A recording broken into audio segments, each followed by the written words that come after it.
कृष्ण कृष्ण कृष्ण कृष्ण कृष्ण हे 199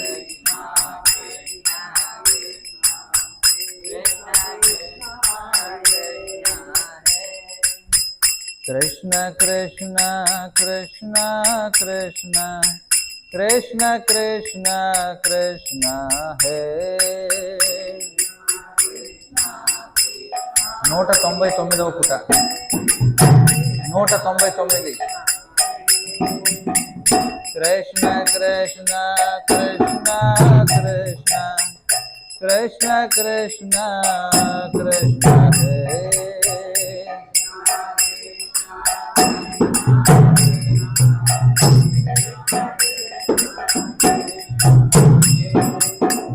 कृष्ण कृष्ण कृष्ण कृष्ण कृष्ण कृष्ण रक्ष मां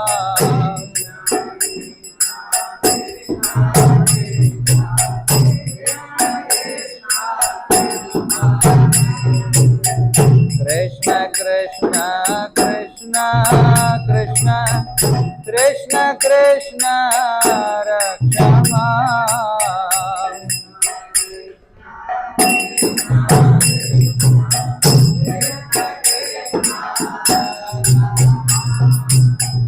कृष्ण कृष्ण कृष्ण कृष्ण कृष्ण कृष्ण पाहि मां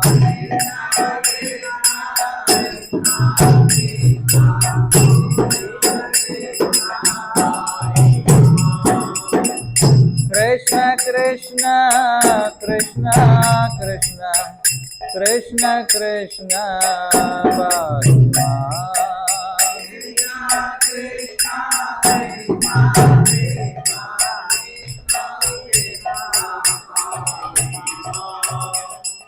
राम राघव राम राघव राम राघव रक्ष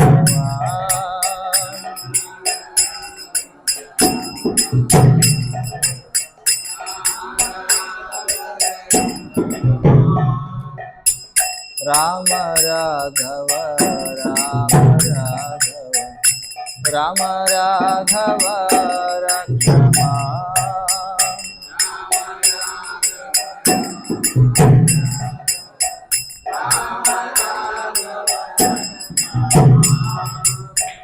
कृष्ण केशव कृष्ण केशव कृष्ण केशव पाहि मां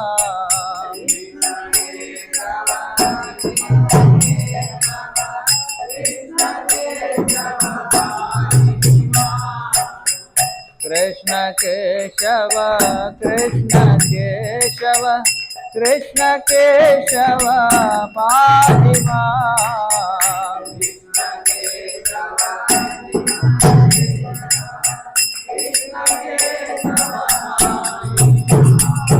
कृष्ण कृष्ण कृष्ण कृष्ण कृष्ण कृष्ण कृष्ण हे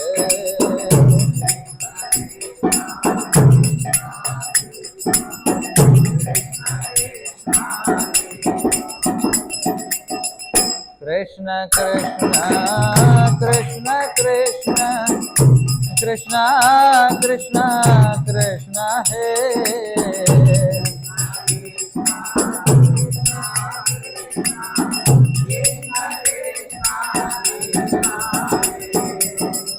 कृष्ण कृष्ण कृष्ण कृष्ण कृष्ण कृष्ण रक्ष मां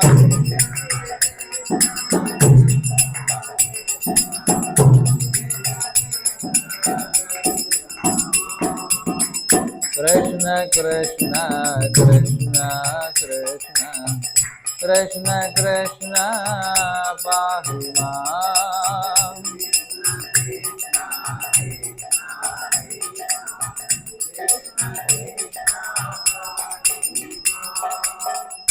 राम राघव राम राघव राम राघव रक्ष मां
जय ओम विष्णुपाद परमहंस परिव्राजकाचार्य स्तोत्र शत श्री श्रीमद भक्ति वेदांत स्वामी श्रील प्रभुपाद की जय।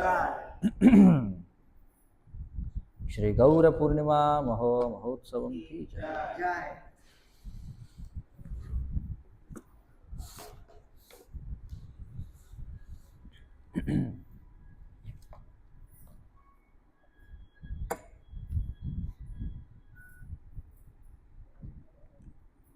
శ్రీ చైతన్య చరితామృతం పారాయణ మనం ఉదయం ప్రారంభించాం. శ్రీల ప్రభుపాదులు వారు ఇచ్చినటువంటి తొలి పలుకు మనం చూసాం. ఉపోద్ఘాతం చూద్దాం. ఇప్పుడు మనం చదవబోయేటువంటి ఉపోద్ఘాతం ఏదైతే ఉందో ఇది తొలుత చైతన్య చరితామృతంపై 5 ఉదయం పూట ఉపన్యాసాల రూపంలో అంతర్జాతీయ కృష్ణ చైతన్య సంఘం న్యూయార్క్లో ఏప్రిల్ 10వ తేదీ 10 నుండి 14వ తేదీ వరకు 1967వ సంవత్సరంలో చెప్పబడింది. కృష్ణదాస కవిరాజ గోస్వామి విరచితమైన శ్రీ చైతన్య మహాప్రభువుల వారి ప్రామాణిక జీవిత చరిత్రే శ్రీ చైతన్య చరితామృతం. చూద్దాం. చైతన్య అనే పదానికి అర్థం ఏమిటి?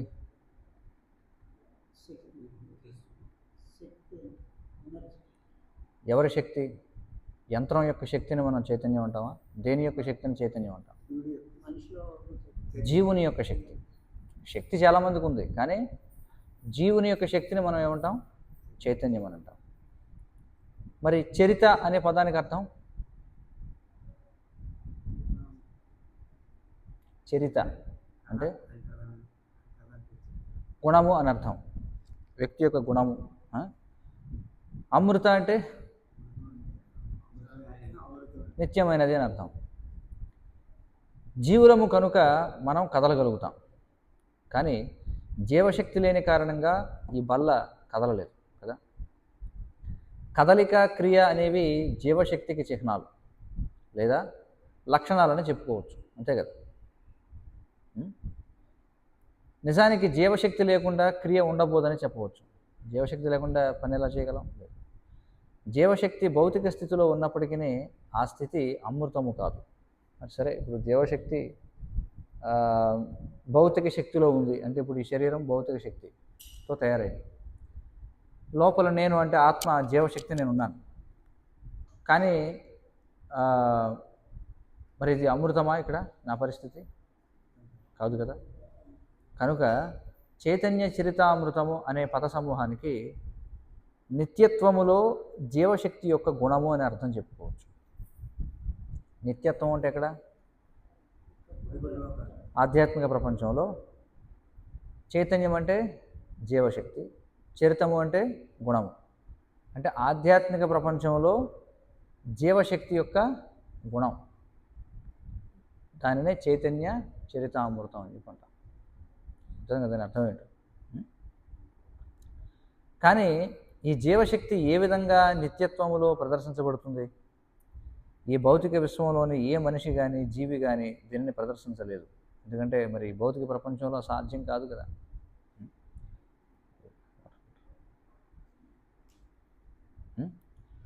ఎందుకంటే ఈ భౌతిక విశ్వం అయితే తాత్కాలికమైనటువంటిది. ఇక్కడ ఏ జీవి కూడా నిత్యత్వాన్ని ప్రదర్శించలేరు. ఎందుకంటే ఈ ప్రస్తుత దేహాలలో మనం ఎవరో నిత్యులం కాదు. మనకు జీవశక్తి ఉంది, మనం కార్యాలు చేస్తాం. స్వభావరీత్యా స్థితి దృష్ట్యా మనం నిత్యులం. మరి స్వభావరీత్యా స్థితి దృష్ట్యా మనం నిత్యులమా కాదా? నిత్యులమే. కానీ ఏ భౌతిక స్థితిలోనైతే మనము ఉంచబడినామో అది మన నిత్యత్వాన్ని ప్రదర్శించనీయదు. అంతే కదా? జీవులమైనటువంటి మనం నిత్యమైన వాళ్ళమే. కానీ మనం ఏ శరీరంలో అయితే ఉంచబడ్డామో ఆ శరీరం మన నిత్యత్వాన్ని ప్రదర్శించనిస్తుందా? ప్రదర్శించనివ్వదు. నిత్యత్వము జీవశక్తి అనేవి రెండును మనకు భగవంతునికి చెందినవని కఠోపనిషత్తులో చెప్పబడింది. ఎవరెవరికి ఉంది జీవశక్తి? భగవంతుడికి ఉంది, జీవులకు ఉంది. అంతే కదా? భౌతిక ప్రకృతికి ఉందా జీవశక్తి? లేదు. కృష్ణుడు మరి ఏం చెప్తున్నాడు భగవద్గీతలో ప్రకృతి గురించి? ప్రకృతి ఎలా కదులుతుందని చెప్తున్నాడు. మయాధ్యక్షేణ ప్రకృతి సూయతే సచరాచరం అని చెప్తున్నాడు. కాబట్టి ప్రకృతికి స్వతంత్రంగా వ్యవహరించే శక్తి లేదు. ప్రకృతి ఒక యంత్రం. ఆ యంత్రాన్ని నియంత్రించేది ఎవరు? భగవంతుడు, పరమాత్మ. కాబట్టి జీవశక్తి ఇద్దరికే ఉంది. ఎవరెవరికి ఉంది? జీవునికి, భగవంతుడికి ఉంది. భగవంతుడు మనము నిత్యులం అనేది సత్యమైన ఇక్కడ ఒక భేదం ఉంది. భగవంతుడు నిత్యుడే, మనం కూడా నిత్యులమే. జీవులమైన మనము పలు కార్యాలను చేస్తాం, కానీ ప్రకృతిలో పతనం చెందే నైజం మనకుంది. మనందరం కూడా పతనావస్థలో ఉన్నాం కదా. అంటే మనం చేసినటువంటి పనుల వల్ల మనం పతనం చెందుతాం. భగవంతునికి మాత్రం అలాంటి నైజం లేదు. సర్వశక్తిమంతుడై నందున అతడు ఎన్నడను ప్రకృతి ఆధీనంలోకి రాడు. మనకి జీవశక్తి ఉంది, భగవంతుడికి జీవశక్తి ఉంది. కానీ మనకి ఉన్న జీవశక్తి వలన మనం పనులు చేస్తాం. ఎందుకంటే జీవశక్తి లేకుండా పనులు చేయగలమా? లేదు. మనకున్న జీవశక్తి ద్వారా మనం చేసేటువంటి పనులు ఏవైతే ఉన్నాయో అవి మనల్ని ఈ భౌతిక ప్రపంచానికి పతనం చేశాయి. భగవంతుడు కూడా జీవశక్తి ఉంది, కానీ భగవంతుడు కూడా పనులు చేస్తాడు. కానీ ఆయన చేసేటువంటి పనుల వల్ల ఆయన పతనం చెందుతాడా? పతనం చెందాడు. కాబట్టి అదే భగవంతునికి మనకి ఉన్నటువంటి తేడా అన్నమాట. భగవంతుడు ఎప్పుడు కూడా ప్రకృతి ఆధీనంలోకి వస్తాడా? రాడు. నిజానికి ప్రకృతి అతని అచింత్య శక్తి యొక్క ఒకానొక ప్రదర్శనము. ప్రకృతే భగవంతుడి నియంత్రణలో ఉంది, మనం ప్రకృతి నియంత్రణలో ఉన్నాం. అది తేడా.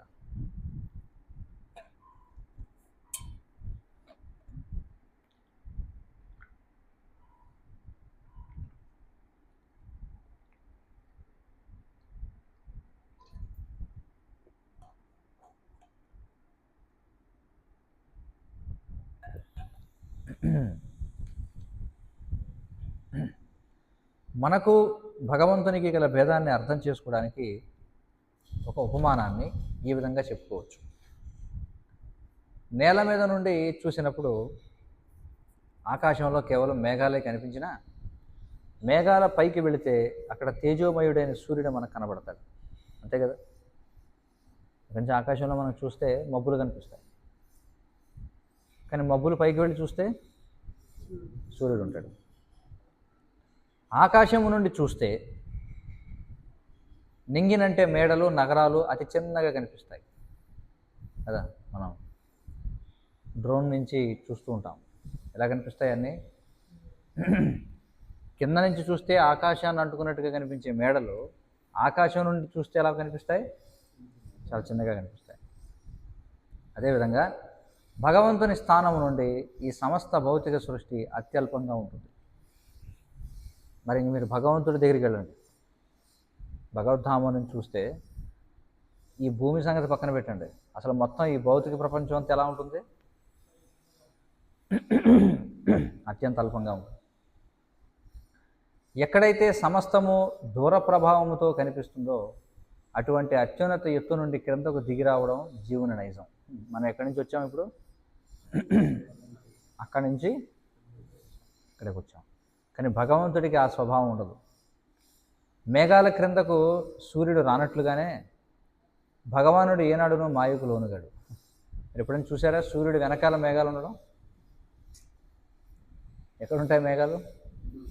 సూర్యుడి కింద ఉంటాయి. అలాగే భగవంతుడు కూడా, భగవంతుడి కింద మాయ ఉంటుంది, మాయకి కింద మనం ఉంటాం. కింద నుంచి చూస్తే మనకేమనిపిస్తుంది? భగవంతుడు మాయ చేత కప్పబడినట్టు కనిపిస్తాడు. అంతే కదా? కింద నుంచి చూసేవాళ్ళకి మేఘాలు సూర్యుని కప్పేసాయనిపిస్తుంది. కానీ సూర్యుడి దృష్టి నుంచి చూస్తే మేఘాలు ఎక్కడ ఉన్నాయి? ఆయనకి కింద ఉన్నాయి, దాని కింద మనం ఉన్నాం. చూడండి ఎంత వ్యతిరేకమైన దృష్టి. భ్రమకు గురై మనం ఏమనుకుంటాం, అదిగో మేఘాలు సూర్యుని కప్పేసాయి అనుకుంటాం. కానీ వాస్తవానికి మేఘాలు కప్పింది సూర్యుడినా, ఎవరిని కప్పాయి? మన దృష్టిని కప్పాయి. చూడండి, భౌతిక జగత్తుకు వచ్చినప్పుడు జీవుడు భగవంతుడు ఇద్దరు మాయాధీనులు అవుతారని నిరాకారవాద తత్వవేత్తలు అంటారనమాట. ఈ మాయావాదులు అంటే ఎవరంటే వీళ్ళే. వాళ్ళు ఏమనుకుంటారు, మనం ఎలా మాయలో ఉన్నామో భగవంతుడు కూడా మాయలో ఉంటాడు అనుకుంటారు. ఎప్పుడు? ఆయన అవతరించినప్పుడు.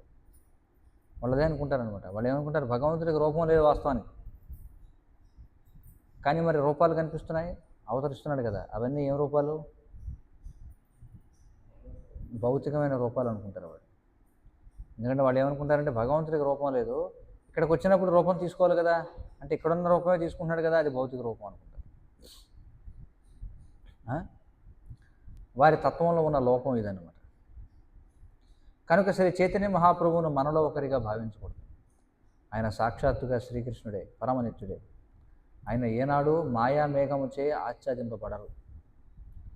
కృష్ణుడు, కృష్ణాంశలు అతని మహోన్నత భక్తులైన ఎన్నడూనూ మాయాబంధములో చిక్కుపడరు. అది కేవలము కృష్ణ భక్తి ప్రచారానికే శ్రీ చైతన్యులు ధరిత్రికి అరుదించారు.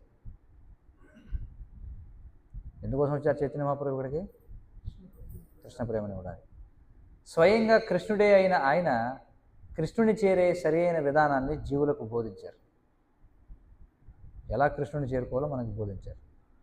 స్వయంగా ఎలాంటిదంటే, విద్యార్థి చక్కగా రాయడం లేదని చూసి పెన్సిల్ తీసుకొని ఈ విధంగా రాయి అనే ఉపాధ్యాయుని వంటి వారు ఆయన.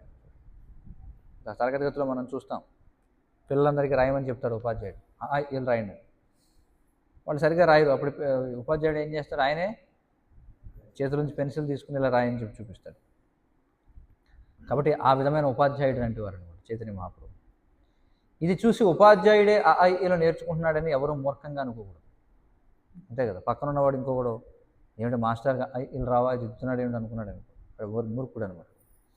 అదేవిధంగా శ్రీ చైతన్యులు భక్తుని వేషంలో అవతరించినప్పుడు ఆయనను సాధారణ మానవుడని మనం మూర్ఖత్వంతో అనుకోకూడదు.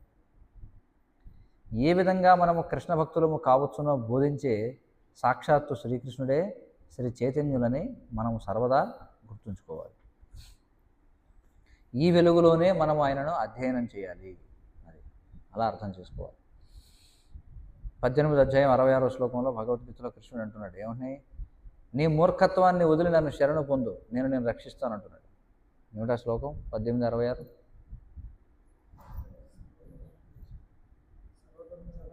సర్వధర్మాన్ పరిత్యజ్య మామేకం శరణం వ్రజ అహం త్వాం సర్వపాపేభ్యో మోక్షయిష్యామి మా శుచః.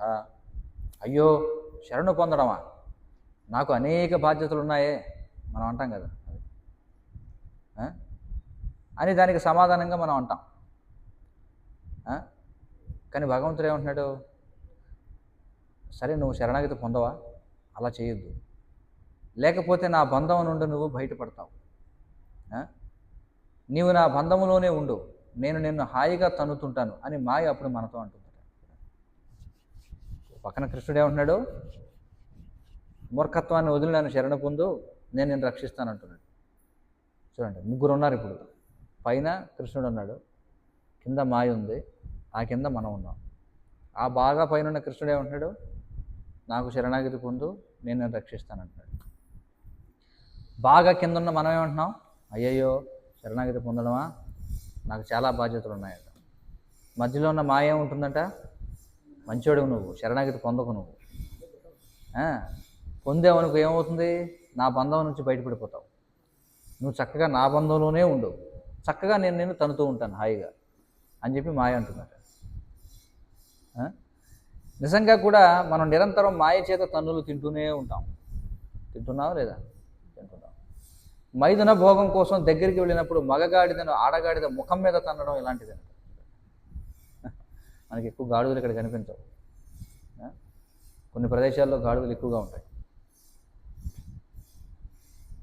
ఈ రోజుల్లో గాడిదల సంఖ్య చాలా తగ్గిపోయింది, ఎందుకంటే మానవ రూపంలోని గాడిదల సంఖ్య పెరిగిపోయింది కాబట్టి.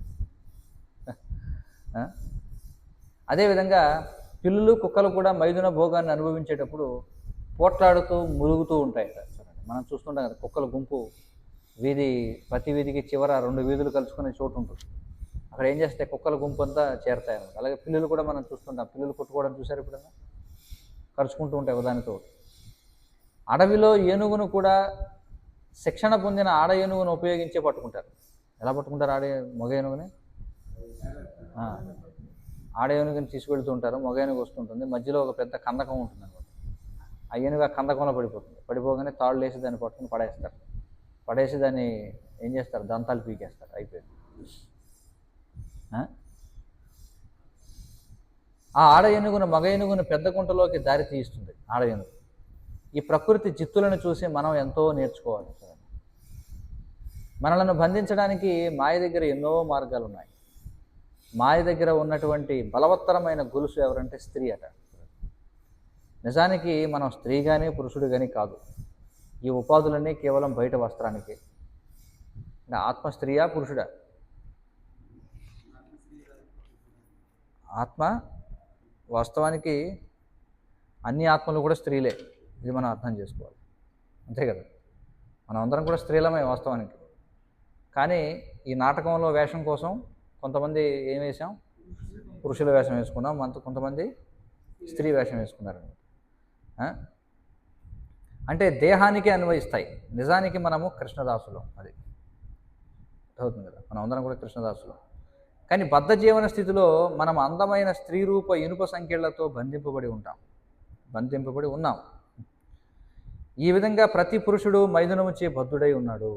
కనుక భౌతిక బంధ విముక్తుడు కాగోరేవాడు మైథున భోగాన్ని నియంత్రించడం ముందు నేర్చుకోవాలి. అందుకే జీవిత ఆరంభంలో మొదటి ఆశ్రమం ఏమిటి? బ్రహ్మచర్య ఆశ్రమం. బ్రహ్మచర్య ఆశ్రమంలో ఏం నేర్పుతారు? మైథున భోగాన్ని నియంత్రించడం నేర్పుతారు. అది బ్రహ్మచర్య ఆశ్రమం అంటే. నియంత్రణ లేనట్టి మైథునము మనిషిని పూర్తిగా మాయాబంధములో ఉంచుతుంది. నియంత్రణ లేని మైథునం అంటే ఏమిటి? సంతానోత్పత్తి కోసం కాకుండా చేయబడేటువంటి మైథునం ఏం చేస్తుంది? మాయాబంధనంలో ఉంచుతుందట. శ్రీ చైతన్య మహాప్రభు ఈ మాయను 24వ ఏటనే పరిత్యజించారట. 24 ఏళ్ల వయసులో ఏమైంది ఆయనకి? భార్య చనిపోయింది. తర్వాత మళ్ళీ ఇంకొక వివాహం చేశారు. కానీ ఏం చేశారు? 24 ఏటనే ఆమెను కూడా విడిచిపెట్టేశారు. అప్పటికి ఆయన భార్యకు 16 ఏళ్ళు, తల్లికి 70 ఏళ్ళు ఉన్నాయి. కుటుంబానికి ఆయనే మగదిక్కు. తాను బ్రాహ్మణుడైనప్పటికీ, ధనికుడు కానప్పటికీ ఆయన సన్యాసాన్ని తీసుకుని కుటుంబ బంధం నుండి విడిపడ్డారు. ఎవరు? చైతన్య మహాప్రభు. పూర్తిగా కృష్ణ భక్తులము కాగోరితే మనం మాయాబంధాన్ని వదిలిపెట్టాలి. ఒకవేళ మనం పూర్తిగా శరణాగతి పొందాలనుకున్నాం అనుకోండి కృష్ణుడు, అప్పుడు ఏం చేయాలి? మనం మాయాబంధాన్ని విడిచిపెట్టాలి. లేదా ఒకవేళ మాయతోనే ఉంటే మోహానికి గురి కాని విధంగా జీవనం గడపాలి. అంటే కృష్ణ చైతన్యంలో గృహస్థ జీవనం గడపాలి. శ్రీ చైతన్యుల అనుయాయులలో చాలామంది గృహస్థ భక్తులు ఆ విధంగానే చేశారు. వాళ్ళంతా గృహస్థులే, కానీ వాళ్ళు మోహానికి గురి కాకుండా జీవనం గడిపారు. అయినా సన్యాసాశ్రమంలో ఉన్నట్టు శ్రీ చైతన్యులు తమ అనుయాయులతో అతి ఖచ్చితంగా ఉండేవారు. ఒక స్త్రీ వంక కామభావంతో చూసినందున చోటా హరిదాసును ఆయన బయటకు గెంటివేశారు. చోటా హరిదాసు ఒక ప్రధానమైన కీర్తనకారుడు, కీర్తనీయులు అని చెప్పుకుంటారు, వాళ్ళు పాడుతూ ఉంటారు. సన్యాసాశ్రమంలో ఉన్నట్టు నాతో కలిసి నీవు ఉంటున్నావు, అయినా ఒక స్త్రీని కామభావంతో చూశావు అని మహాప్రభు అతనితో అన్నారు. హరిదాసును క్షమించమని ఇతర భక్తులు ఎంతో ప్రతిమలారు. కానీ శ్రీ చైతన్యులు మాత్రం దానికి లొంగక, మీరంతా అతనిని క్షమించి అతనితో పాటే ఉండండి, నేను ఒంటరిగా ఉంటాను అని జవాబిచ్చారు. కావాలంటే మీరు అతన్ని క్షమించండి, మీతో పాటు పెంచుకోండి, కానీ నేను మాత్రం మీతో ఉండను అని చెప్పన్నారు. ఇంకొక పక్క ఆయన తన గృహస్థ భక్తులలో ఒక ఆమె గర్భవతి అయినప్పుడు పుట్టే శిశువుకు ఒక చక్కని పేరు పెట్టాలని అన్నారు. అంటే మైథున భోగ నియంత్రణ కలిగిన గృహస్థులను ఒప్పుకుంటూనే ఆయన సన్యాసాశ్రమంలో ఉండే మోసగించే వారి పట్ల వజ్రాయుధంలాగా వర్తించారు. గృహస్థుడు స్త్రీ సాంగత్యం చేయొచ్చు, కానీ సన్యాసి మాత్రం ఆ విధంగా చేయకూడదు. ఉపవాసం రోజు స్నానం చేస్తూ నీళ్లను త్రాగడం వంటి పద్ధతితో మోసం చేయడం ఆయనకు నచ్చలేదన్నమాట. చూడండి ఇక్కడ ఏం చేస్తున్నారు, ఇక్కడ ఉపవాసం చేసినప్పుడు చాలామంది ఏం చేస్తారంటే స్నానం చేస్తారు, ఎందుకంటే శరీరంలో వేడి తగ్గించుకోవడం కోసం, అంతే కదా. ఏకాదశి రోజున ఎవరైతే నిర్జల ఉపవాసం చేస్తుంటారో వాళ్ళు ఏం చేస్తారు, వెళ్ళి నీళ్ళల్లో మునుగుతారనమాట, స్నానం మీరు చల్లపరచుకోవడానికి. కానీ ఉపవాసం పేరుతో ఏం చేస్తారట, నీళ్లు తాగేస్తుంటారట. కాబట్టి ఉపవాసం ఎలా ఇచ్చారు చూడండి ఇక్కడ. ఉపవాసం రోజు స్నానం చేస్తూ నీళ్లను త్రాగడం వంటి పద్ధతితో మోసం చేయడం ఆయనకి నచ్చలేదు. అంటే తన అనుయాయులలో కపటత్వాన్ని ఆయన సహించలేదు. మాయాబంధనాలను ఛేదించి నిత్యులయ్యే విధానాన్ని శ్రీ చైతన్యులు జనులకు బోధించారని చైతన్య చరితామృతం నుండి మనం తెలుసుకుంటాం. మరి ఈ మాయాబంధనాల నుంచి ఎలా బయటపడాలని చెప్పారు. ఎలా బయటపడాలి, అది మనకి చైతన్య చరితామృతంలో చెప్పబడింది. అందుకే పైన పేర్కొనబడినట్లు నిత్యత్వములో జీవశక్తి యొక్క గుణము అని గ్రంథనామాన్ని అనువదించవచ్చు. ఇప్పుడు మన పరిస్థితి ఏమిటి, నిత్యత్వంలో ఉన్నాము, మనం ఎలా ఉన్నాం, తాత్కాలికత్వంలో ఉన్నాము. తాత్కాలికత్వంలో జీవశక్తి యొక్క గుణం ఎలా ఉంటుంది, ఆహార నిద్ర భయమోదనాలుగా ఉంటుంది. కానీ ఇక్కడ మనం చెప్పుకునే దేని గురించి, నిత్యత్వంలో జీవశక్తి యొక్క గుణం అన్నమాట. పరమనిత్యుడే భగవంతుడు, దేవదేవుడు పరమనిత్యుడు, జీవులు అసంఖ్యాకముగా ఉన్నారు, వారంతా వ్యక్తిగతులు. దీనిని సులభంగా అర్థం చేసుకోవచ్చు.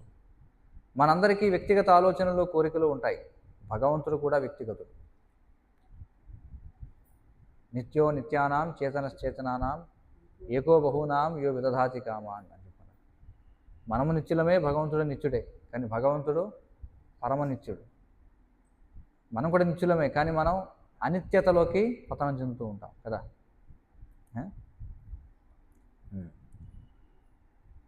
భగవంతుడు కూడా వ్యక్తిగతుడు. మనం ఎలా వ్యక్తులమో భగవంతుడు కూడా ఒక వ్యక్తి.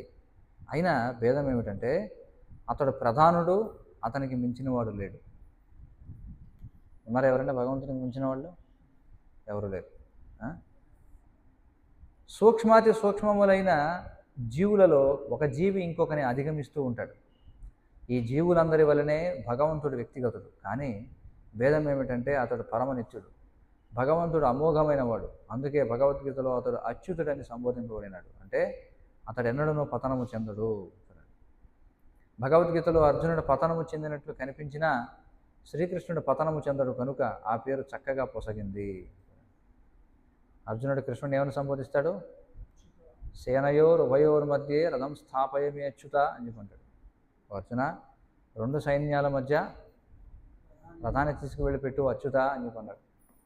అంటే అర్జునుడి యొక్క ఆజ్ఞను పాలిస్తున్నాడు కాబట్టి దిగజారిపోయాడు అని అనుకుంటారేమో, అలా కాదు, నువ్వు అచ్యుతుడివి అని చెప్పి అంటున్నాడు అర్జునుడు.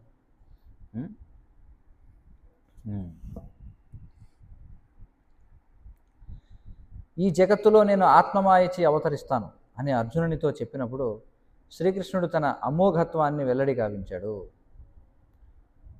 4వ అధ్యాయం 1వ శ్లోకంలో ఏమన్నాడు కృష్ణుడు, ఏవం పరంపరా ప్రాప్తం ఇమం రాజర్షయో విదుః సకాలే నేహ మహత యోగో నష్టః పరంతప అన్నాడు. అంటే ఈ 3వ అధ్యాయంలో, భగవద్గీత 3వ అధ్యాయంలో మనం చూస్తే లోక వినాశకరమైనటువంటి శత్రువు ఏమిటో చెప్తాడు కృష్ణుడు. ఏమిటా లోక వినాశకరమైనటువంటి శత్రువు? రజోగుణము వలన ఉద్భవించి తదుపరి క్రోధముగా పరిణమించే కామమే లోక వినాశకర శత్రువు అని చెప్పారు. మరి లోక వినాశకరమైనటువంటి శత్రువుని ఎలా జయించాలి? ఏ విధంగా జయించాలి? దివ్య జ్ఞానం ద్వారా. అందుకే 4వ అధ్యాయం పేరేమిటి? దివ్య జ్ఞానం. మరి అర్జునుడు అడిగాడు కదా మరి ఆ దివ్య జ్ఞానం గురించి. దాని గురించి చెబుతూ మొట్టమొదట కృష్ణుడు ఏమన్నాడు, ఈ జ్ఞానాన్ని నేను పరంపరలో చెప్పాను. ఏవం పరంపరా ప్రాప్తం ఏవం రాజర్షయో విదుః, రాజర్షులైనటువంటి వారికి ఇది పరంపరాగతంగా వచ్చేది. కానీ సకాలేనేహ మహత, కానీ కాలక్రమంలో ఏమైంది, యోగో నష్టః పరంతప, ఇది నష్టమైంది, పరంపర విచ్ఛిన్నమైంది. తర్వాత ఏమంటాడు, ఇమం వివశ్వతే యోగం ప్రోక్తవాన్ అహమవ్యయం. జీవునికి భగవంతునితో ఉన్నటువంటి నిత్య సంబంధాన్ని తెలియజేసేటువంటి యోగ శాస్త్రాన్ని మొట్టమొదట నేను వివశ్వానుకి చెప్పాను. వివశ్వానుడు ఎవరు? సూర్యదేవుడైనటువంటి వివశ్వానుడు. వివశ్వాన్ మనవే ప్రాహ. వివశ్వానుడు ఏం చేశాడు? తన పుత్రుడైనటువంటి మనువుకు బోధించాడు. మను ఇక్ష్వాకవే బ్రవీత్. మనువు ఏం చేశాడు? దాన్ని తన పుత్రుడైన ఇక్ష్వాకుకు చెప్పాడు. వెంటనే అర్జునుడు ప్రశ్నిస్తాడు. ఏమంటాడు? ఓ కృష్ణ, నువ్వు నేను సమకాలికులం కదా, మరి దీన్ని సూర్యదేవునికి చెప్పానంటున్నావు, ఇది ఎలా సాధ్యమయ్యా అని అడుగుతాడు. అంతే కదా ప్రశ్న. అప్పుడు కృష్ణుడు ఏమంటాడు మళ్ళీ దానికి? బహూనిమే వ్యతీతాని జన్మాని తవచార్జున. బహూనిమే వ్యతీతాని. ఓ అర్జున, నువ్వు నేను అనేక జన్మలు గడిచాయి నీకు నాకు. తానహం సర్వ ఏమిటది? అవన్నీ నాకు గుర్తుంటాయి కానీ నీకు గుర్తుండవు అని చెప్పంటాడు. తర్వాత ఏమంటాడు? అజోపిసన్ అవ్యయాత్మ భూతానాం ఈశ్వరోపిసన్ ప్రకృతిం స్వామధిష్టాయ సంభవామి ఆత్మమాయ అని చెప్పంటాడు. కాబట్టి ఏమంటాడంటే ఇక్కడ నేను ఆత్మమాయచే అవతరిస్తాను నాయన. నేను నువ్వు ఇద్దరు కూడా వస్తున్నావు ఇక్కడికి, కానీ నువ్వు భౌతిక శరీరంలో వస్తున్నావు, కానీ నేను మాత్రం ఆధ్యాత్మికమైనటువంటి దివ్యదేహంలో వస్తున్నానని చెప్పంటాడు. కనుక శ్రీకృష్ణుడు భౌతిక జగత్తులో ఉన్నప్పుడు మాయాధీనుడయ్యాడని మనం అనుకోకూడదు. మనం మాయాధీనులు అవుతాం, కృష్ణుడు అవుతాడు అవడు. కృష్ణుడు కానీ అతని అవతారములు కానీ ఏనాడునూ ప్రకృతి ఆధీనములోకి రారు. వారు పూర్తిగా స్వతంత్రులు. ప్రకృతిలో ఉన్నప్పటికీ ప్రకృతి గుణాలచే ప్రభావితుడు కానట్టివాడే దైవీ స్వభావం కలవాడని శ్రీమద్భాగవతములో చెప్పబడింది.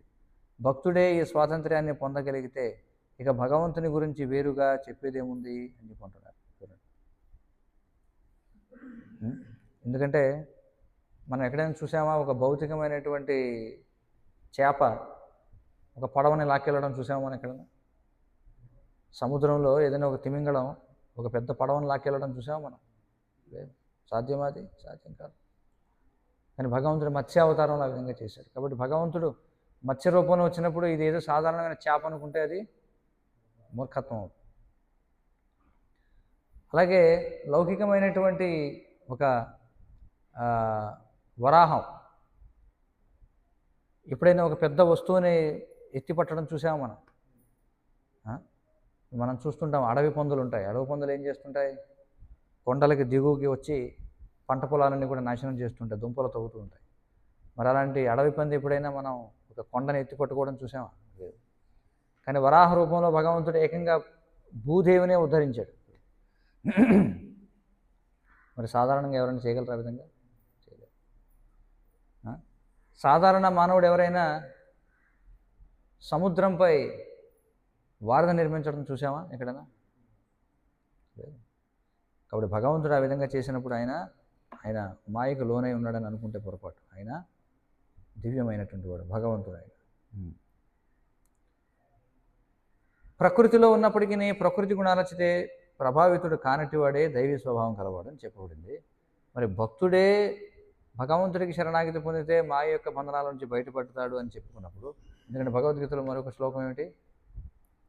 కృష్ణుడు ఏమంటున్నాడు? దైవశేష గుణమయి మమ మాయా ధురత్యయ మామేవయే ప్రపద్యంతే మాయామితం తరంతి. ఎవరైతే నాకు శరణాగతి పొందుతారో వాళ్ళు ఏం చేస్తారట? మాయను దాటతారని చెప్పి అంటున్నాడు. ఇక్కడ ఏమంటున్నారంటే కృష్ణుడికి శరణ పొందిన వాళ్ళే మాయను దాటగలిగితే మరి కృష్ణుడు మాయకి అధీనంగా ఉండడా? అధీనం అవుతాడా? చెప్పండి. అధీనుడు కాడు.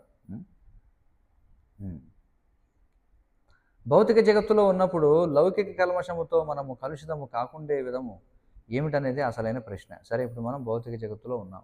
మరి ఈ భౌతిక జగత్తులో ఉండి ఈ లౌకిక కల్మషానికి మనం గురి కాకుండా ఎలా ఉంటాం చెప్పండి. ఇప్పుడు నీళ్ళల్లో దిగమంటున్నాం కానీ తడవకూడదు అంటున్నాం. ఎలా సాధ్యం? నీళ్ళల్లో దిగితే తడవకుండా ఉండగలమా?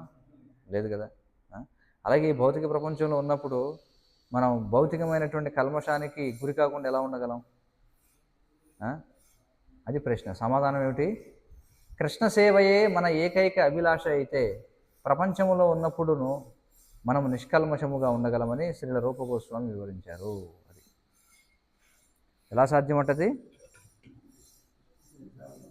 ఈ భౌతిక ప్రపంచంలో ఉన్నప్పటికీ కూడా భగవంతుని కోసం మనం పని చేస్తే కనుక అప్పుడు ఏమవుతాం మనం? ఈ భౌతిక ప్రకృతి యొక్క కల్మషం మననే అంటుకోదు అని చెప్పుకుంటున్నాం. అర్థమైంది కదా? సులభమైన విషయం అది. అప్పుడు ఎవరైనా సరే తర్వాత ప్రశ్న ఏమిటి? ఏ విధంగా సేవించాలి కృష్ణుడిని అని అడిగే అవకాశం ఉంది కదా. అదేదో ధ్యాన విషయము గాక కృష్ణుని కొరకు పని చేయడం అవుతుంది. మరి ఎలాగంటే సరే బాగానే ఉంది, కృష్ణుడి కోసం పని చేయమన్నారు. పని చేయడం అంటే కళ్ళు మూసి కూర్చోవడమా? కాబట్టి ధ్యానం చేయమని చెప్పట్లే, ఇక్కడ పని చేయమని చెప్పుకుంటున్నారు. ధ్యానం అనేది మానసిక కలాపం. అటువంటి కార్యములో మన వనరులలో దేనిని నిరుపయోగంగా వదిలివేయకూడదు. చూడండి, ఏది ఉన్నా మనదేదైనా కృష్ణుని కోసం ఉపయోగించాలి. మరి ధ్యానం చేసేవాడు ఎలా ఉపయోగిస్తాడు? ధ్యానం చేసేవాడు దేనినైనా ఒక మనసుని తప్ప మిగతా వాటిని అన్నింటినీ ఎలా కృష్ణుడి సేవలో ఉపయోగించగలరు చెప్పండి. మీకు అర్థమవుతుందా? ధ్యానం చేసేవాడు తన మనసుని కృష్ణుడిపై లగ్నం చేస్తాడు. కానీ మరి ఈ సృష్టిలో ఉన్న మిగతా వాటి సంగతి ఏమిటి? ఈ సృష్టిలో ఉన్న మిగతా వస్తువుల సంగతి ఏమిటి? మరి అవేమైపోవాలి? అందుకే ఇక్కడ చెప్తున్నారు ఏమిటంటే, మనం ఎలాంటి వనరులను కూడా నిరుపయోగంగా వదలకూడదని చెప్పుకుంటున్నారు. తయారు చేయబడినది ఏదైనా సరే మనం కృష్ణుడి సేవలో వాడాలి. ఏది ఉన్నా మనం కృష్ణుని యొక్క సేవకు ఉపయోగించాలి. టైప్ రైటర్లు, కార్లు, విమానాలు, అప్పుడు టైప్ రైటర్లు, ఇప్పుడు ఏమొచ్చేసాయి? కంప్యూటర్లు వచ్చేసాయి. కంప్యూటర్లో కూడా ఇప్పుడు మనం టైప్ చేయాల్సిన అవసరం లే. ఏమవుతుంది? స్పీచ్ రికగ్నిషన్ టూల్స్ ఉన్నాయి. అంటే మనం మాట్లాడుతుంటే అది టైపింగ్ అయిపోతుంటుంది అనమాట. కార్లు, విమానాలు, క్షిపణులు, మిసైల్స్, చూడండి, మిసైల్స్ కూడా వాడమంటున్నారు కృష్ణుడి సేవలో. ఎలా వాడాలి మిసైల్స్ని? ఎవరైతే భక్తులకు ఇబ్బంది పట్టేటువంటి దేశాలు కానీ ఏమైనా ఉంటే వాటి మీద విసరవచ్చు అనమాట. ప్రతిదానిని మనం ఉపయోగించవచ్చు. జనులతో కృష్ణ భక్తిని గురించి మాట్లాడడం కూడా సేవ అవుతుంది. అవుతుందా లేదా? మన మనస్సు, ఇంద్రియాలు, వాక్కు, ధనము, శక్తులు అన్నీ కూడా ఆ విధంగా కృష్ణ సేవలో నియుక్తమైతే మనం ఇక ప్రకృతిలోనే ఉండబోం. అలా మన దగ్గర ఉన్న ప్రతిదీ కూడా మనం కృష్ణ సేవలో ఉపయోగించినట్లయితే మనం ఇక్కడ ఉన్నప్పటికీ ఇక్కడ లేని వాళ్ళమే అవుతాం. ఎందుకని? ఇక్కడ ఉన్నా మనం చేసే పని మాత్రం అక్కడ సేవ చేస్తున్నాం. ఆధ్యాత్మిక చేతనం లేదా కృష్ణ భక్తి భావనచే మనము ప్రకృతి స్థితిని దాటిపోయి ఉంటాం. అదే కృష్ణ చైతన్యం అంటే. శరీరం ఇక్కడ ఉన్నా కానీ చైతన్యం ఎక్కడుంది? వైకుంఠంలో ఉందన్నమాట.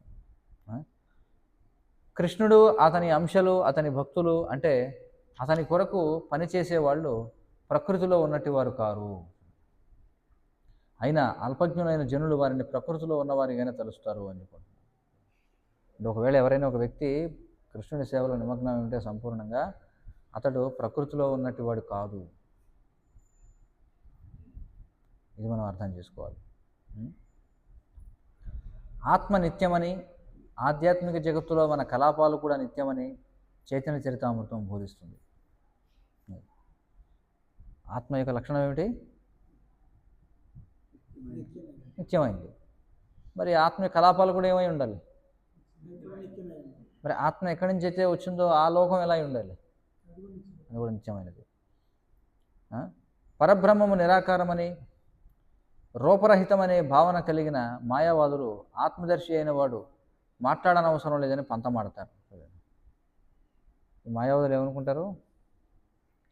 పరమసత్యం నిరాకారం అనుకుంటారు.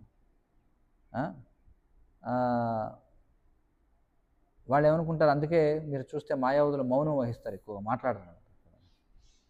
ఎందుకని మాట్లాడరు వాళ్ళు? వాళ్ళు ఏమనుకుంటారంటే భగవంతుడు నిరాకారమైన వాడుగా అయితే రూపం లేనివాడు ఇంకా పనులు ఎలా చేస్తాడు చెప్పండి? మాట్లాడుకోవడానికి ఏముంటుంది ఇంకా? అంతే కదా.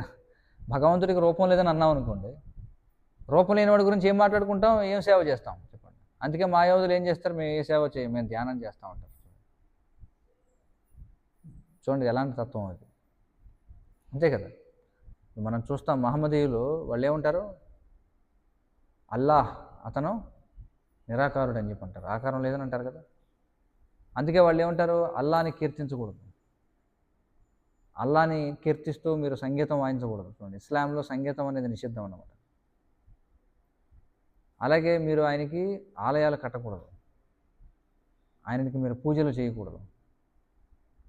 ఎందుకంటే ఆయనకి ఆకారం లేదు. ఆకారం లేనివాడు పనులు ఎలా చేస్తాడు?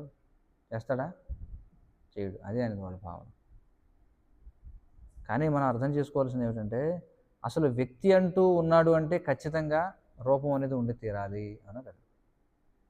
వాళ్ళు కూడా ఏమంటారు, పైనుంచి అల్లా అన్నీ చూస్తున్నాడు అంటారు కదా, అంటారా లేదు? మరి పైన అన్నారు, పైన అంటే ఒక దగ్గర ఉన్నాడనే కదా అర్థం, అవునా కదా? పైనుంచి అల్లా చూస్తున్నాడు అంటారు కదా, మరి పైన అంటే ఒక ప్రదేశంలో ఉన్నాడనే కదా. చూస్తున్నాడంటే అర్థం ఏంటి? చూస్తున్నాడంటే అంతే కదా. ఇప్పుడు రూపం లేనప్పుడు చూస్తున్నాడని ఎందుకంటావు? అసలు నేను ఏమనాలి? ఇప్పుడు రూపం లేనివాడిని చూస్తున్నాడు అనాలా, తింటున్నాడు అనాలా, లేకపోతే ఏ పదం వాడాలి నేను? చెప్పండి. ఆయన చూస్తున్నాడని అంటున్నావు, నేనేమంటున్నానంటే చూస్తున్నాడనే ఎందుకు అనాలి? వేరే ఇంకేమైనా పదం వాడచ్చు కదా. పదాలు దొరకవు వాడడానికి, ఎందుకంటే ఏదో ఒక పదాన్ని వాడాలి. పదాన్ని వాడాలంటే అది రూపాన్ని సూచిస్తుంది మళ్ళీ. కాబట్టి నిరాకారవాదులు వాళ్ళకి ఎక్కువ ధ్యానం అంటే ఇష్టం. ఎందుకని? వాళ్ళకి బద్ధకం అనమాట, సేవ చేయడానికి ఇష్టం లేదు. ఎందుకంటే రూపం ఉందని అంగీకరిస్తే సేవ చేయాలి కదా భగవంతుడికి. అందుకే వాళ్ళు ఏమంటారు, రూపం లేదు, మేము కళ్ళు తెరవం, మీకు కళ్ళు మూసుకునే ఉంటాం, మేము చూడం అని చెప్పి అంటారు. నిరాకార బ్రహ్మమే చేస్తారు. కానీ మరి నిరాకారమైన దానిపై ధ్యానం చేయడం కష్టం కదా. కాబట్టి వాళ్ళు ఏమంటారంటే, మాకు నచ్చిన రూపాన్ని మేము ఊహించుకుంటాం అని చెప్పి అంటారు. అందుకే మనం చూస్తాం, ఈ నిమజ్జనం చేయడం అనేది ఉంది, ఇది మాయావాదం అనమాట. ఏం చేస్తారు వాళ్ళు ఏమంటారంటే, పరబ్రహ్మానికి ఆకారం లేదు. కానీ మరి కృష్ణుడు భగవద్గీతలో ఏమంటున్నాడు? క్లేశోధికతరస్తేషాం అవ్యక్తాసక్త చేతసాం అవ్యక్తాహి గతిర్దుఃఖం అని చెప్పుకుంటున్నాడు.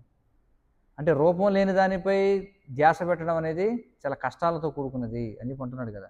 అందుకే వాళ్ళు కూడా ఈ విషయాన్ని ఒప్పుకుంటారు. అవునండి, రూపం లేని దాన్ని ఎలా ధ్యానం చేస్తాం, కష్టం కదా, కాబట్టి రూపాన్ని ఊహించుకోవాలంటారు. అందుకే వాళ్ళు ఏమంటారు, మేము మట్టితోటి ఒక వినాయకుడి బొమ్మను తయారు చేస్తాం, లేదా దుర్గాదేవి బొమ్మను తయారు చేస్తాం. అంటే వాడు అవగాహన ఏమిటి? వాస్తవానికి వినాయకుడికి రూపం లేదు, కానీ నాకు ఆ రూపం ఇష్టం కాబట్టి నేను వినాయకుడిగా రూపాన్ని సంతరించుకున్నాను.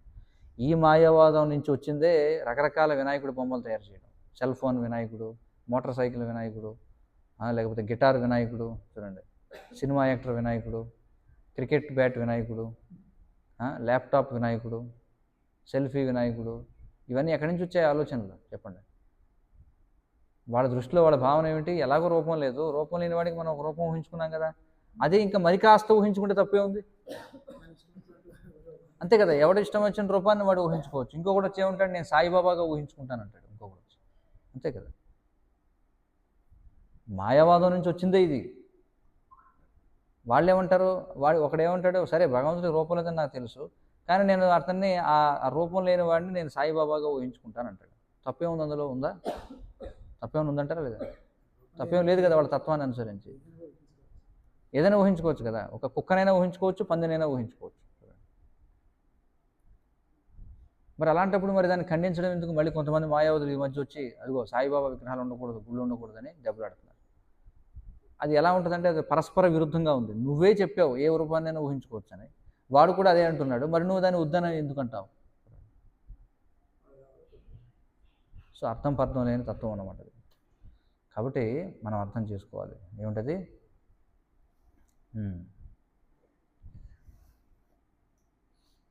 ఏమంటున్నాం ఇక్కడ? ఆధ్యాత్మిక చేతనము లేదా కృష్ణ భక్తి భావనముచే మనం ప్రకృతి స్థితిని దాటిపోయి ఉంటాం ఇప్పుడు భగవత్ సేవ చేసినప్పుడు, చూడండి.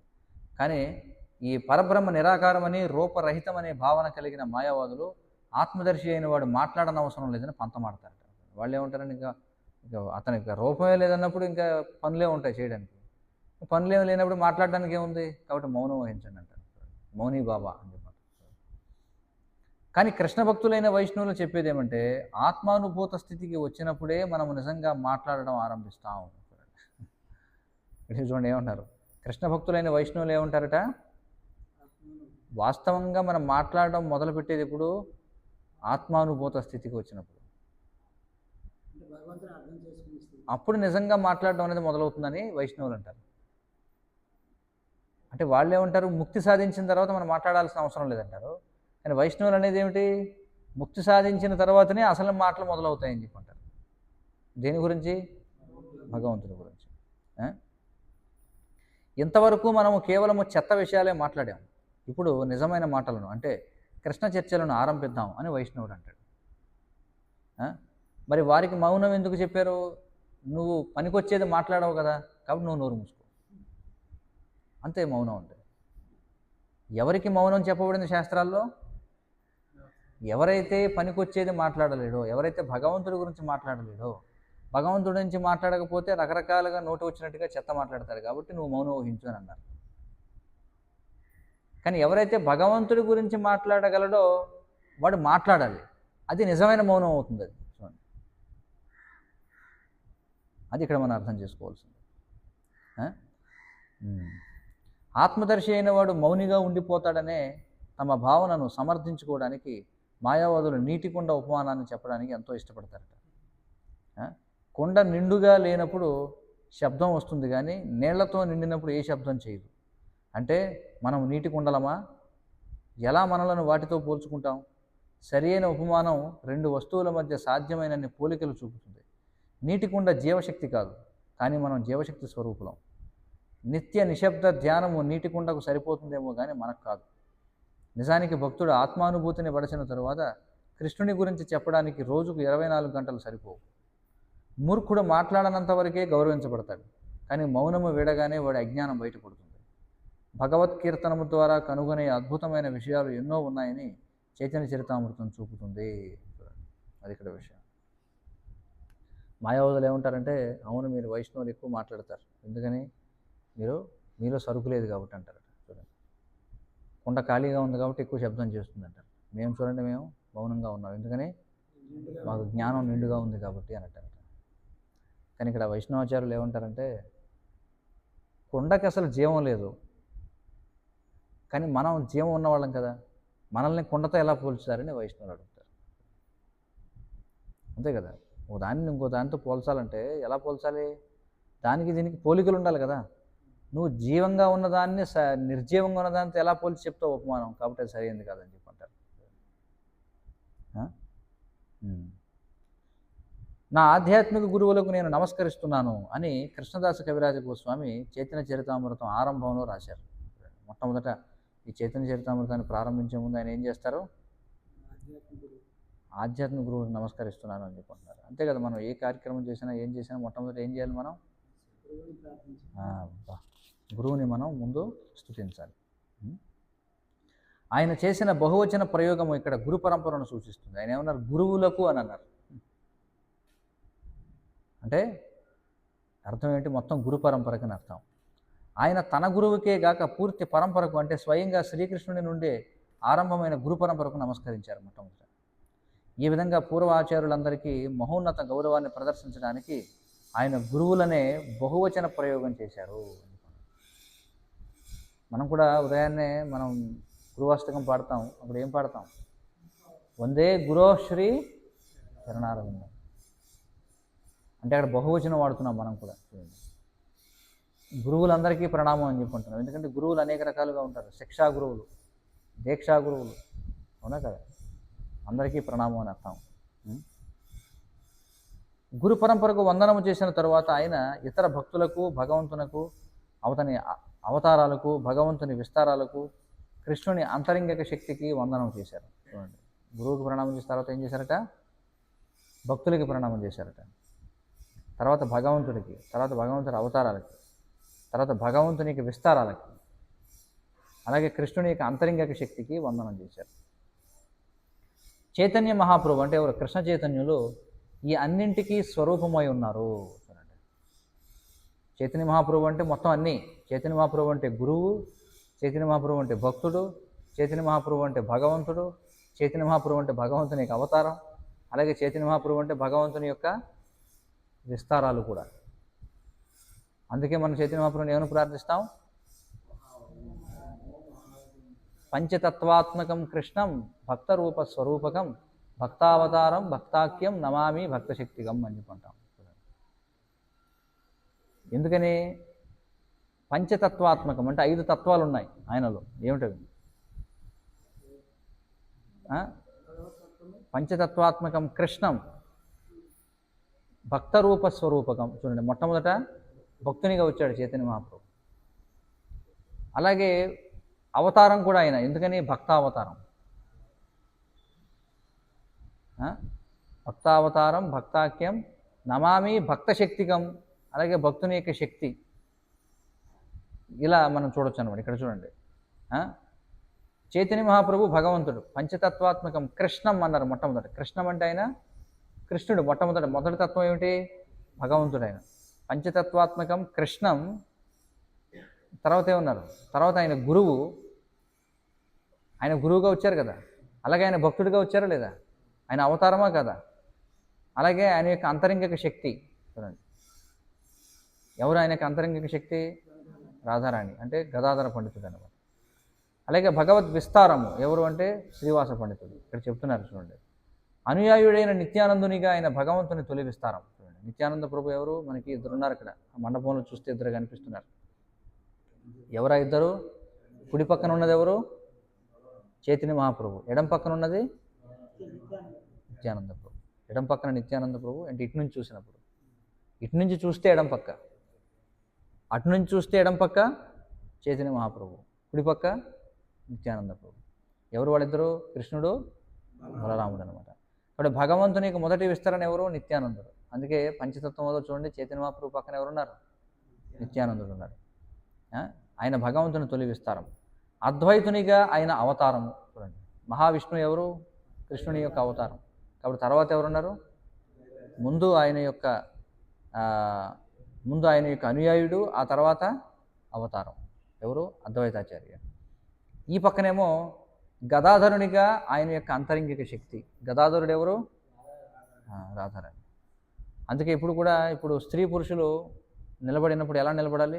భార్యాభర్తలు నిలబడినప్పుడు ఎడం పక్క భార్య ఉండాలి, కుడి పక్కన పురుషుడు ఉండాలి. అర్థమవుతుంది కదా. అందుకే ఎక్కడైనా సరే మనం చూస్తే కృష్ణుడు కుడి పక్కన ఉంటాడు, రాధారాణి ఎడం పక్కన ఉంటుంది. రాముడు కుడి పక్కన ఉంటాడు, సీతాదేవి ఎడం పక్కన ఉంటుంది. నారాయణుడు కుడి పక్కన ఉంటాడు, లక్ష్మీదేవి ఎడం పక్కన ఉంటుంది. శివుడు కుడి పక్కన ఉంటాడు, పార్వతీదేవి ఎడం పక్కన ఉంటుంది. కాబట్టి శక్తిమంతుడు కుడి పక్కన ఉండాలి, శక్తి ఎడం పక్కన ఉండాలి. అందుకే వామభాగం అని చెప్పి అంటారు. చూడండి, అందుకే కుడి చేయి కుడి పక్కన ఉంది, ఎడం చేయి ఎడం పక్కన ఉంది. అందుకే మనం పూజ చేసినప్పుడు కూడా ఏం చేస్తాం? ఇలా పట్టుకుంటాం. ఇలాగంటామా లేదా? ఎడం చేత్తో ఇలా అంటామా? లేదు. ఏం చేస్తాం? ఎడం చేయి కుడి చేతికి సహాయకంగా ఉండాలన్నమాట. అంతేగాని నేరుగా ఎడం చేయి వాడకూడదు. శక్తి యొక్క సహాయాన్ని తీసుకోవాలన్నమాట. అందుకే చైతన్య మహాప్రభు కూడా ఆయన యొక్క అంతరంగిక శక్తి ఎక్కడ ఉంది? ఎడం పక్కన. ఎవరుగా ఉంది? గదాధర పండితుడిగా ఉంది. శ్రీవాసునిగా ఆయన భక్తుని రూపంలో తటస్థ జీవుడు. ఇక జీవతత్వం ఎవరంటే శ్రీవాసుడు అంటే ఎవరు? నారదుడు అనమాట. ఈ విధంగా శ్రీ రామానుజాచార్యులు వర్ణించినట్లు శ్రీకృష్ణుడు ఒంటరివాడు కాడని, తన సకల రూపాలతో నిత్య విలసితుడని భావించాలి. కొంతమంది కృష్ణుడిని ఒంటరిగా పూజిస్తుంటారు. అది కూడా కాదు. కృష్ణుడు ఎప్పుడు ఒంటరిగా ఉండడు అనమాట. మనం ఒంటరి వాళ్ళమేమో కానీ కృష్ణుడు ఒంటరివాడు కాదు. ఆయన వీళ్ళందరితో ఇప్పుడు చెప్పిన అన్ని తత్వాలతో కలిసి ఉంటాడు కృష్ణుడు ఎప్పుడు కూడా. విశిష్టాద్వైత తత్వంలో భగవత్ శక్తులు, విస్తారాలు, అవతారాలు భిన్నత్వములో ఏకత్వముగా భావించబడినాయి. ఇంకొక రకంగా చెప్పాలంటే భగవంతుడు వీటన్నింటికీ వేరు కాదు. ఇవన్నీ కలిపే భగవంతుడు. ఇవన్నీ కలిపే భగవంతుడు. కానీ భగవంతుడు ఎప్పుడు ఒంటరిగా ఉన్నాడు అనమాట. రాజు అంటే ఊరికే ఒక్కడే తిరుగుతాడండి. అటు రాజు అంటే రాణులు ఉండాలి, మంత్రులు ఉండాలి, ఆయన వాహనాలు ఉండాలి, మరి ఇంకేం ఉండాలి? ఆయన యొక్క సేవకులు ఉండాలి. ఇవన్నీ ఉండాలా లేదా? ఆయన ఆయుధాలు ఉండాలి. చూడండి, అలాగే భగవంతుడు కృష్ణుడు అంటే కృష్ణుడు ఇప్పుడు ఒంటరిగా ఉన్నాడు. రాధారాణి ఉంటుంది, అలాగే ఆయన యొక్క సేవకులు ఉంటారు పక్కన. చూడండి, గోవులు ఉంటాయి, మొత్తం అన్నీ కూడా ఉంటాయి. మరిన్ని విషయాలు మళ్ళీ మనం చర్చిద్దాం. మళ్ళీ ఇప్పుడు కార్యక్రమం సాయంత్రం 4:30 గంటలకి మళ్ళీ మొదలవుతుంది. ఇప్పుడు 1 గంటకి మనకి విరామం. మళ్ళీ సాయంత్రం 4 గంటలకి 4:30 నుండి 5:30 వరకు మళ్ళీ భజనలు ఉంటాయి. 5:30కి ప్రవచనం ఉంటుంది మళ్ళీ.